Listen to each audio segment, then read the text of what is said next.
Hey everyone, and welcome back to the kitchen. Today we're tackling an absolute comfort food classic, and we've put together a really fantastic explainer for you. We're going to build a quick 5-minute homemade yakisoba sauce, and this is completely based on a brilliant recipe by Chef Taha Ayed. If you've ever felt totally underwhelmed by those kind of flat-tasting, store-bought bottled sauces, you're in the right place, because this is a total game changer. This homemade version is bold, it's sweet, it's salty, and it is absolutely going to bring incredible, vibrant flavor straight to your dining table. In this explainer, we'll quickly cover the flavor profile, our 5 essential ingredients, the mixing method, flavor adjustments, serving ideas, and storage. Let's get right into it. Section 1. The Yakisoba flavor profile, a deep, savory street food classic. Okay, let's dive into this. Yakisoba actually has deep Chinese roots, but it's evolved to become an absolute staple in Japanese home cooking and festival food culture. So what exactly is it? Well, it's a Japanese stir-fry sauce with a really deep, sharp flavor that's driven by a sort of smoky acidity. If you're trying to imagine it, it sits perfectly right in the middle between your sweeter teriyaki sauces and your thicker, fruitier tonkatsu sauce. Now, this sauce has a very specific job to do. It has to season your noodles, your vegetables, and your proteins incredibly fast over very high heat. And crucially, it has to do all of that without turning everything watery in the pan. That's exactly why taking control and making a homemade batch is so essential. Moving on to Section 2, 5 essential pantry ingredients, the perfect mise en place. You really don't need a complicated setup for this. In fact, all we need is a bowl, a whisk, and 5 simple pantry staples to build our perfect flavor base. Here are the exact measurements you're going to need. 7 tablespoons of Worcestershire sauce, 3 tablespoons of oyster sauce, 2 tablespoons of ketchup, 1.5 tablespoons of soy sauce, and 1.5 tablespoons of sugar. Now, you might be looking at that list and thinking, ketchup? It's a bit unexpected in a Japanese stir-fry sauce, right? But it's actually our secret weapon here. The ketchup adds essential body to the sauce, and it really softens the sharp edges of the Worcestershire sauce without making the final product taste anything like tomato sauce. It just smooths the whole thing out beautifully. All right, Section 3, step-by-step mixing method, achieving smooth, glossy perfection. Let's seamlessly transition right into the mixing phase. While this entire process genuinely only takes about 5 minutes, the order of operations truly matters if you want the best result. First, you're going to add your oyster sauce, ketchup, soy sauce, and sugar to a mason jar or a medium bowl. Actually, make sure you don't dump everything in at once. Hold off on the Worcestershire for just a second. Step 2 is absolutely critical. Whisk this mixture until the sugar dissolves completely. There is real science to this. If you don't whisk the sugar early and let it dissolve in these thicker ingredients, it's just going to sink right to the bottom. If that happens, your final pan of noodles will end up with totally uneven flavor and these random sweet spots, which is a common mistake you definitely want to avoid. Once that sugar is completely dissolved, step 3 is to pour in the Worcestershire sauce last. Finally, just give it all another good whisk until it's fully combined, smooth, and glossy. So, what are we looking for here? Your texture goal is a consistency somewhere between thin soy sauce and thick barbecue sauce. It should be thin enough to pour easily out of the jar, but slightly thickened up thanks to the ketchup and oyster sauce. And here is a fantastic tip directly from Chef Taha.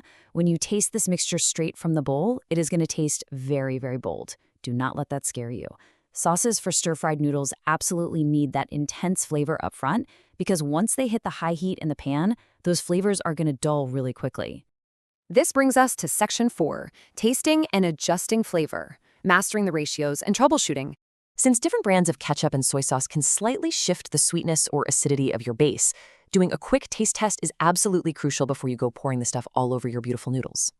Now, what's really interesting about this is the delicate, heavy-lifting balance happening right in your bowl. If you use too much of that rich oyster sauce, the mixture becomes heavy and muddy, and you totally lose that bright street food edge. On the flip side, if you overdo the sharp Worcestershire sauce, the whole thing starts tasting really thin and overly acidic. The magic of this recipe is entirely in balancing that richness with the smoky acidity.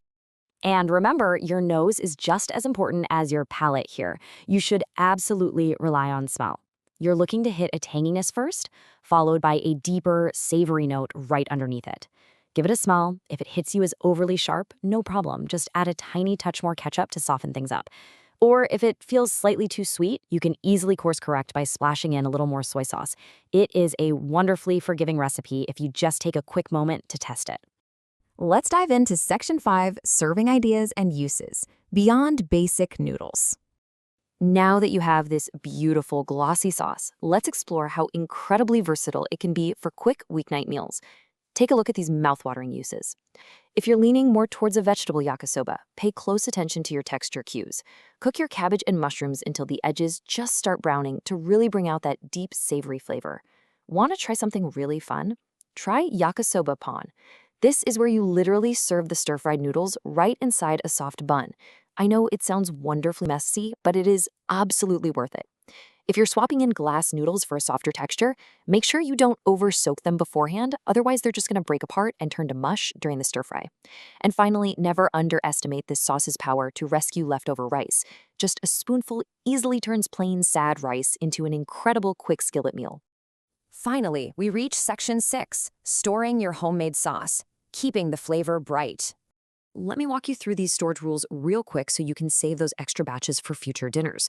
First up, always transfer your sauce to a clean mason jar or an airtight container.